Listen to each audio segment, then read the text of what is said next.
Okay, balik tayo doon sa naputol natin sa pangalawa natin. Ito yung pangalawa natin na episode tungkol doon sa symbolism ng flag, at sa mga guhit at sa mga colors ng ating flag at orientation ng flag natin. So nadako na tayo sa mas malalim na bahagi ng ating tinatalakay tungkol sa ating presidente, napunta tayo sa presidente kasi nga ang pinaprocess natin ay yung sabi ni Emilio Aguinaldo na ang color ng ating equilata nabubulol na tayo, yung triad, yung triangle, equilateral triangle, ang meaning ng equilateral triangle natin na puti doon sa white na nakikita natin na may tatlong stars at sa gitna ay may araw. Ang ibig daw sabihin nung isang side ay equality. Ngayon ating dinidiscuss, magkaiba yung tula ni Dr. Jose Rizal ayon sa kanila at itong awit o national anthem, hindi nagkakaparehas. So doon pa lang sa equality, mali na. Okay, sinabi ni Dr. Jose Rizal na dito sa kanyang sulat o last will, siya ay namatay sa ilalim ng kalangitan ng isang bansa na kanyang iniidolo, at ito yung minamahal niyang Pilipinas.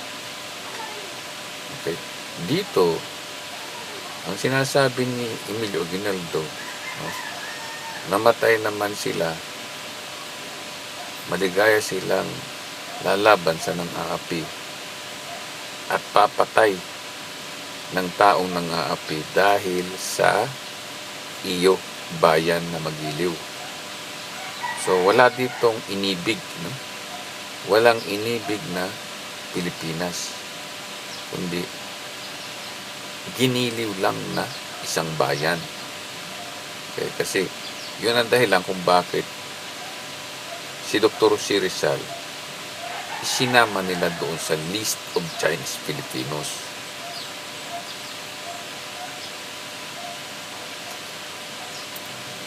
So sa list of Chinese Filipinos, kasama nila si Limahong, kasama nila si drug lords, kasama nila yung mga plunderers, kasama nila lahat ng pumatay ng Pilipino.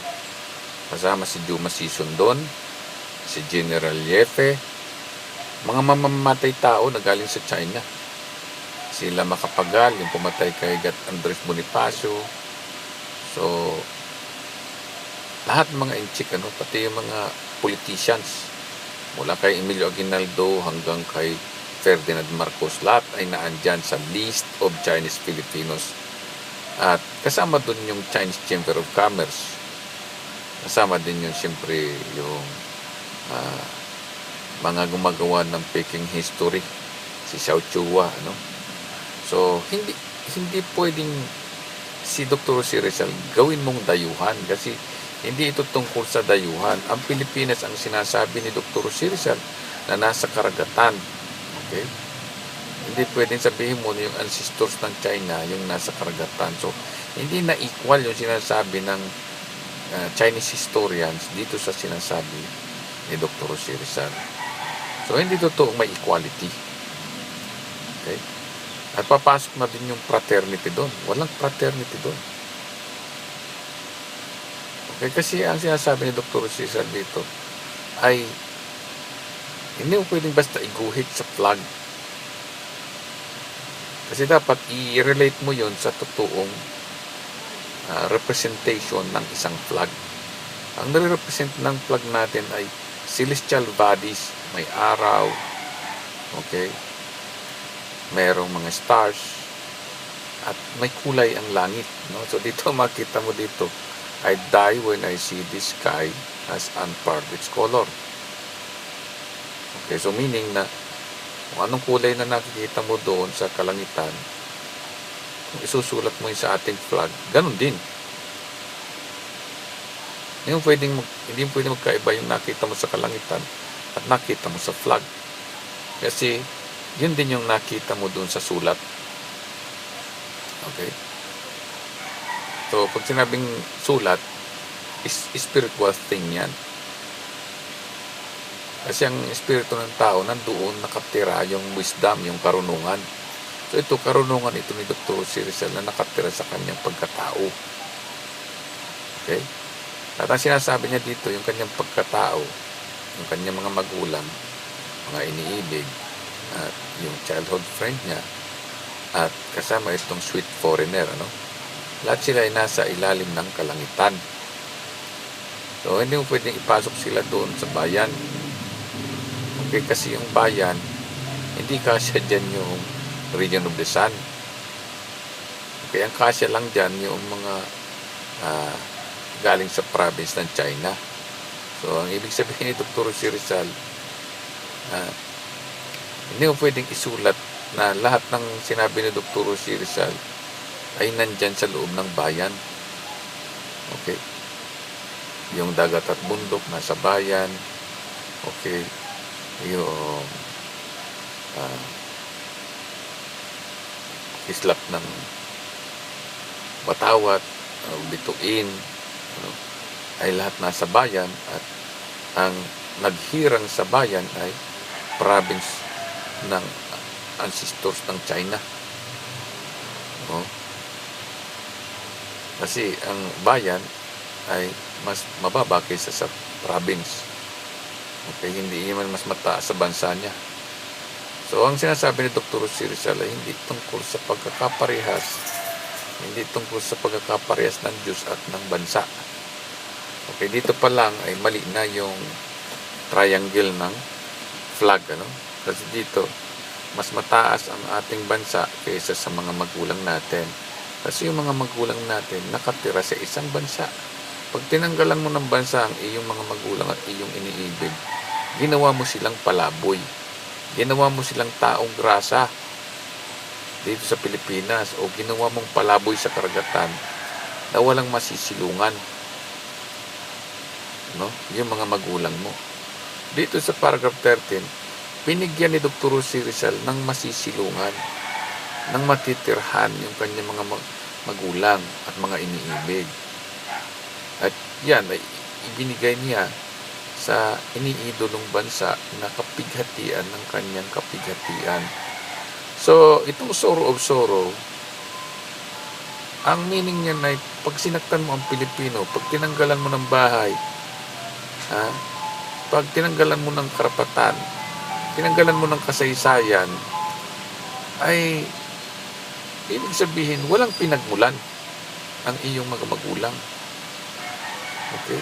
So, saan ka pupunta? Halimbawa, tanungin ka, anong nationality mo? Pilipino. Okay.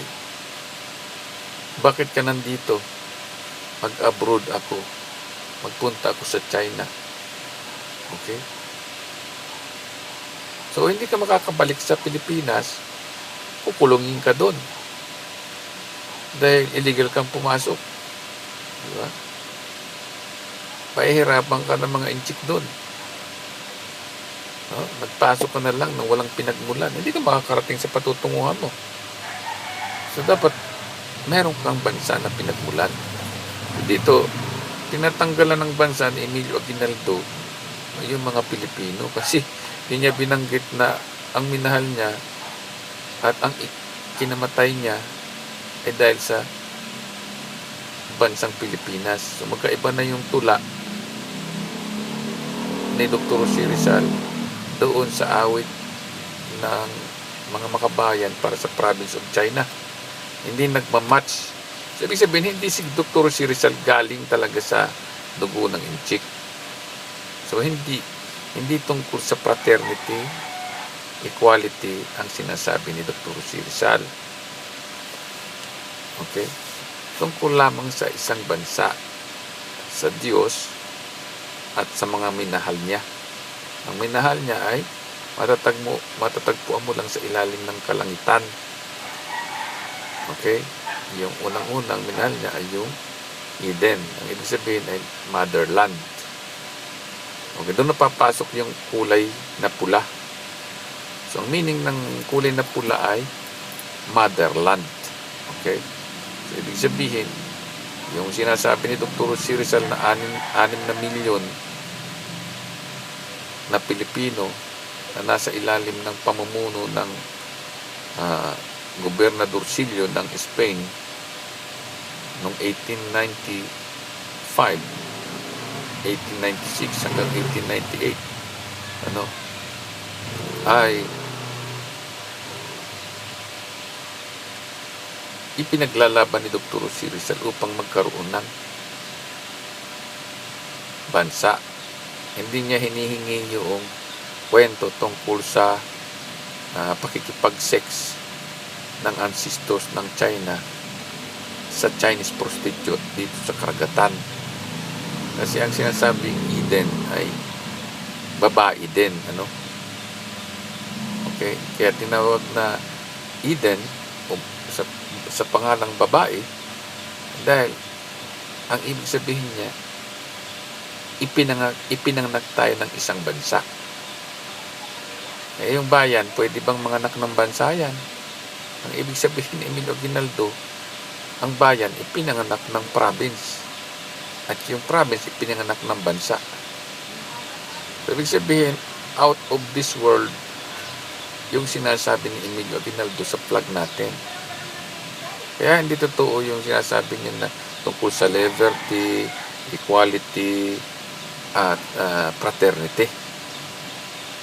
Hindi tungkol sa fraternity ito, na magkaroon kayong secret society dahil palalabasin nyo na, magkaroon tayo ng mga symbolism, pinapatay tayo ng mga Pilipino dito, tulad ni Rizal, pinatay din.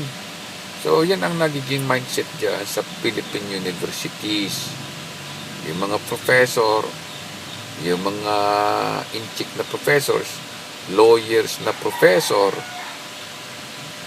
at sa mga estudyanteng professor, meron yan sinasabing samahan o yung triad o fraternity, brotherhood, So, dapat wasakin yan dahil hindi ganyan ang sinasabi ni Dr. C. Rizal na equality. Hindi ka pwedeng kapantay ng bansa mo.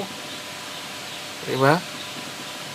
Kaya nga tingnan mo, sa sinasabi ni Dr. C. Rizal na hindi maintindihan itong mga estudyanteng inchik, Kasi ang gusto nitong mga professor na inchik, estudyanteng inchik, at itong mga lawyers na inchik, na dapat ito'y palayasin na sa Pilipinas. Yung mga politicians na inchik, na nagnanakaw ng mga lupain. Kaya nandyan sila sa government dahil sa mga negosyo nila. So, dapat ay palayasin kayo sa Pilipinas, Kasi, hindi nyo naiintindihan yung flag ng Pilipinas. Hindi nyo naiintindihan yung sinasabing patrimony o yung dignidad ng kapanganakan ng isang tao. Okay?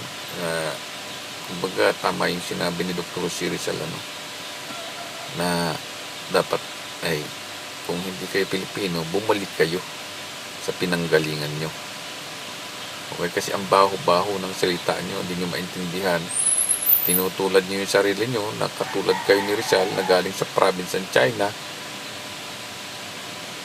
Kasi ang gusto ng mga inchik, kontrolin ang tax. Nakawin ang ating tax. Nakawin ang ating edukasyon, karunungan, at yung mga lupain na ninakaw nila sa panahon pa ng Espanyol, ayaw nilang ibalik. Okay, yun yan. Yun yung mga hacienda Luisita, kung ano-anong hacienda dyan, So, ngayon, hindi mo pwedeng itulad yung bansa mo na equal sa'yo. Kaya hindi equality, mali yung sasabihin mo tungkol sa equality yan. Katulad ito, sinabi ni Dr. C. Rizal, isinusuko ko sa iyo ang malungkot kong at nagdidilim na buhay. Yung buhay niya, so paiklian na lang natin, sinusuko ko sa iyo o aking bansa aking motherland ang buhay ko. So yung buhay ni Dr. Jose Rizal, isinuko niya sa motherland ng Pilipino o yung minamahal na bansa. Okay? Hindi mo pwedeng baliktarin na isuko mo yung bansa sa sarili mo. Okay? At ibinibigay ko lamang ang buhay ko na yon ay sa iyo lamang. Okay? So hindi niya binigay yung buhay niya kay Emilio Aguinaldo o sa bayan. Binigay niya sa bansa. So magkaiba yung salitang bansa sa bayan at magkaiba din yung salitang minamahal sa salitang ginigiliw. Yung ginigiliw, susulan mo siya, lalambing-lambingin mo. Okay? So, kaya mapapansin natin, lahat ng mga presidente, mayroong tinatawag na friendship and cooperation. Kasi ang mga ruling class natin ay pinakikita na ang mga Pilipino ay dapat ipagkaibigan nila doon sa ancestors nila sa China dahil tinawag nila na ang mga Pilipino ay hindi bansa. Tinawag ng mga ruling class natin na tayo ay mga taga-bayan lamang o taga-estado lamang, state lamang ng isang province. So kumbaga, nakita niyo doon sa Amerika, ang Amerika ay isang bansa. Pero marami silang state. Kaya ang tawag doon, United States of America. Okay? So may state na ang pangalan ay California, may state na ang pangalan ay Texas, may state na ang pangalan ay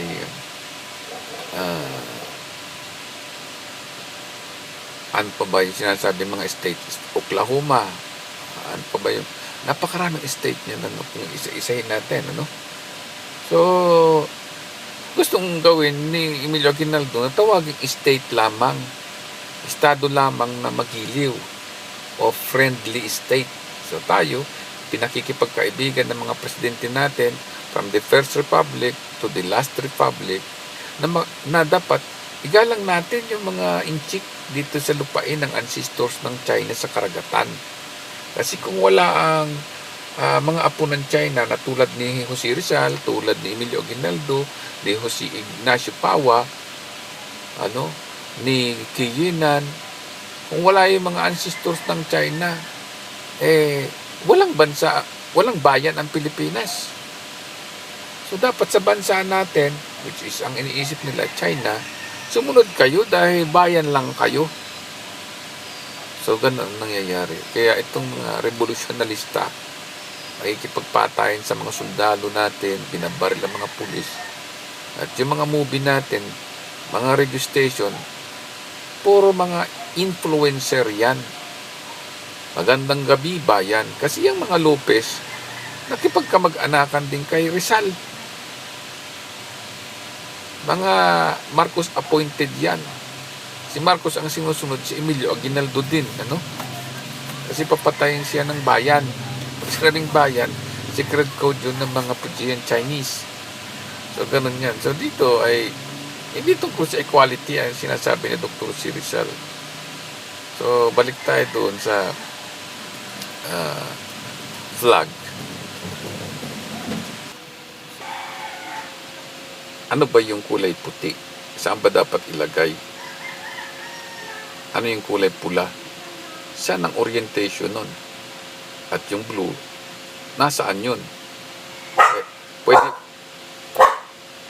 Pwede bang balibaliktarin natin yung flag natin? So, pwede bang balibaliktarin natin ang ating flag? Pwede bang maging traidor tayo sa ating kapwa-tao? Okay, doon sa sweet foreigner. Pwede ba tayong maging traidor dito sa Pilipinas? Pwede ba tayong maging traidor doon sa childhood friend ni Dr. Jose Rizal? Pwede ba tayong maging masamang tao? Mga alipin. Pupunta tayo sa China, alipinin natin yung ancestors nila doon. Pahihirapan natin yung mga apo ng China dito sa Pilipinas. So, ang sabi ni Dr. Jose Rizal, ang Pilipinas ay iniwan niya na isang lugar na walang pananampalatayang pumapatay. Meaning ito, mamamatay tao si Emilio Aguinaldo, hindi pwedeng gawing bayani. Kasi hindi tungkol sa pagkabayani ito, tungkol sa isang lugar na hindi pumapatay. Ibig sabihin, hindi mo pwedeng akusahan si Jose Rizal na apo ng China na pinatay ng bansang Pilipinas o pinatay ng Pilipino sa pamamagitan ng terorismo. O si Jose Rizal ay pinatay ng katipunero. Dahil itong Magdalo, siya ang tunay na bayani ng China. Sinakluluhan lang ito si Rizal. So, ibig sabihin, si Rizal ay sinakluluhan ni Magdalo. So, hindi pwedeng ganyan ang istorya ng Pilipinas. Ang sinakluluhan ni Dr. Jose Rizal dito ay yung bansang Pilipinas. Makikita mo sa paragraph 2. So, sa paragraph 2, ay ipinaglaban ni Dr. Jose Rizal at ipinakipagpatayan kasama niya itong mga katipunero para hingin sa Spain yung bansa o yung ating tahanan upang yung mga childhood friend ni Dr. Jose Rizal at tunay na mga magulang at iniibig, meron siyang titirhan. So dito, ang pinaglalaban ni Dr. Jose Rizal ay hindi bayan, hindi magiliw, na ancestry ng Chinese, hindi yung Pilipinas, yung iniidolo at minamahal na Pilipinas na tahanan ng mga magulang ni Dr. Jose Rizal na matatagpuan lamang sa silanganan. At bukod sa silanganan, nasa karagatan. Okay, so yung bansa ay nasa karagatan, hindi yung ancestors ng Chinese, yung nasa karagatan. Kaya hindi equal, hindi wasto ang kasaysayan ng sinulat ng bayan o ng mga anak ng bayan o sinasabi natin taong bayan. Dapat sunugin ng mga taong bayan yung sulat ni Dr. Jose Rizal na inimbento nila. Yung totoong sulat ni Dr. Jose Rizal na ipinapahayag ni Rizal ay sulat na isinalaysay niya na ang kasaysayan ng Pilipinas ay nasa kalangitan. Makikita mo lang ang Pilipinas mula sa ibabaw ng kalangitan. At bukod doon, makikita mo ang Pilipinas sa karagatan. At bago makita ang Pilipinas from the cloak of darkness, magsisimula yan sa madaling araw hanggang hapon. Okay, sa liwanag, kung titingnan mo sa liwanag, kung titingnan mo sa dilim, sa kabilugan ng buwan, okay, makikita mo rin ang Pilipinas mula silangan hanggang kanluran. Yun ang ibig sabihin sa araw at gabi. Nasa paragraph 3, may bansa ako. At yun ay aking inibig at minamahal. So, yun ang ibig sabihin. So, yung color ng kalangitan, hindi mo pwedeng gawin na kung anong kulay. Kasi ang sinasabi niya dito ay ako'y mamamatay na makikita ko ang liwanag sa aking bansa. Hindi mo sinasabi niya, I die when I see the sky has unfurled its color. Ibig sabihin may day and night. And at last, after a cloak of darkness announces the day. So yun yung pag-ikot ng ating planeta counterclockwise upang magkaroon ng bagong araw. Yun yung pinakita natin kanina, dito sa ating illustration. Okay? Diyan, na yung bagong araw ay galing sa silangan patungo sa kanluran, So, sabi niya dito, hinihingi namin ang bansang Pilipinas sa kamay ng Espanyol. So, hindi totoo na ibinibigay ng Spain yung pangalang Pilipinas at yung bansa niya at tahanan. Dahil makipaglaban nga sila Dr. Jose Rizal dito para hingin lamang yung Pilipinas dahil mahal niya yun. Kaya yung nagsusulat ng Peking kasaysayan dyan na mag-iimbento na bigay lamang ni King Philip yung pangalan Philippines. Hindi totoo. Ang sinira mo yung sinasabi mong tula ni Rizal. Kaya ikaw, Chinese historian ka, alam mo na legal na dokumento yung tula ni Rizal at yung national anthem. Bakit pagkukontra-kontrahin mo? So, ibig sabihin yung gumawa ng national anthem at yung nagsabing tula, ang may ultimo Diyos ay tula, hindi naiintindihan yung sinasabi ni Dr. Si Rizal. So, ibig sabihin, hindi nila alam yung flag, hindi nila alam yung patrimony, hindi nila alam yung dignity of birth na sinasabi. And then, nagsusulat sila dyan sa libingan ng mga bayani, no? Binandalize nila. Minura nila yung mga patay nating bayani. Ang ganda ng pagkakamura, no? Sabi, I do not know the dignity of their birth. Lahat ng mga Pilipino, hindi ko pwedeng lagyan ng ganyan sulat sa kanilang libingan. Lalo na't bayani na pinaglaban ng Pilipinas para magkaroon ng bansa. Okay, so, yun, yung sinasabi equality, hindi totoo. Kasi, yung mga patay natin na bayani, susulatan mo na wala silang dignidad. Anong klaseng fraternity yan? Anong klaseng brotherhood yan? Kapwa mo Pilipino, susulatan mo. So, ibig sabihin, gusto mong patungan ng pagkabayani ng dugo ng inchik ang mga bayaning Pilipino at sasabihin mo, kayo ang may dignidad. At sasabihin mo pa, terorista ang mga Pilipino kaya walang dignidad. So, alam natin na yung mangyayari ngayon is a secret operation of Chinese na tanggalan tayo ng dignidad, tanggalan tayo ng pagkatao, tanggalan tayo ng birth of origin. At nangyari na yan. So, mali ang flag natin, sira. Pag-aari lang yun ng mga siraulo, no? So ngayon, ang hiningi ni Dr. Si Rizal, hindi pangalan ng bayan. Pero ang nilagay dito ni Emilio Aguinaldo, ang hinihingi ng mga magdalo o ng tropa ni Emilio Aguinaldo sa Spain ay bayan na magiliw. At yun ang pinakikipagpatayan nila dahil sa bayan. Dito ang pinakipagpatayan sa paragraph 2 ng Ni Ultima Diyos ay yung minamahal na bansa at yun ay may pangalan na inidolo at ipinanalangin pa. So mali yung flag natin, no? Hindi tungkol sa equality. Okay, so balik tayo doon sa color. Okay?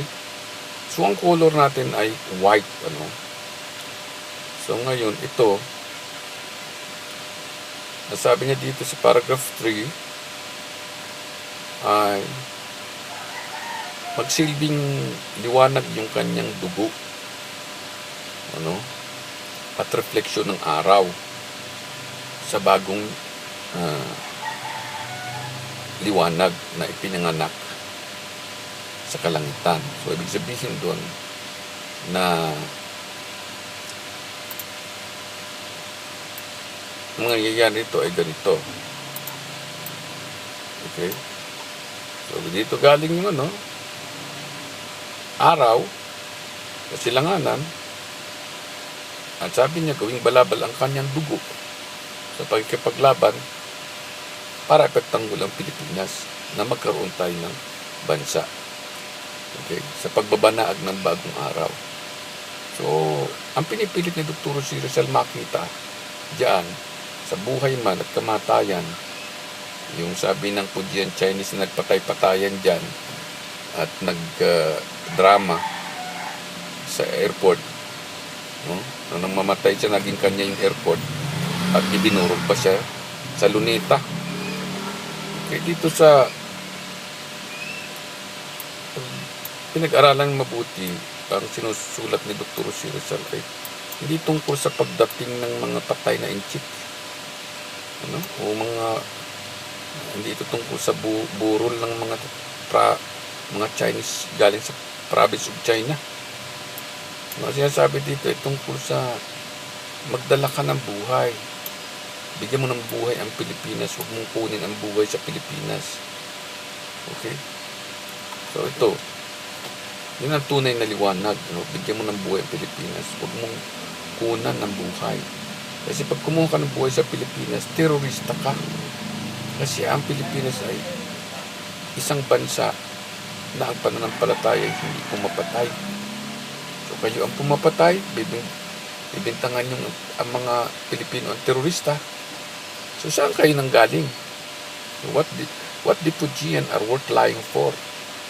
What the Fujian are worth dying or worth living for? Hindi nyo alam kung saan kayo galing, tapos kayo yung nagpapanggap na bayani, nagpapanggap na martir. No? Kasi ito Fujian Chinese, ito si Emilio Aguinaldo. So madilim yung kulay nila. So mali na yung flag. Ang totoong flag, ang nasa taas ay puti. Ibig sabihin nun, Diyos ang nasa higit sa lahat. Okay. Makita natin na Diyos ang higit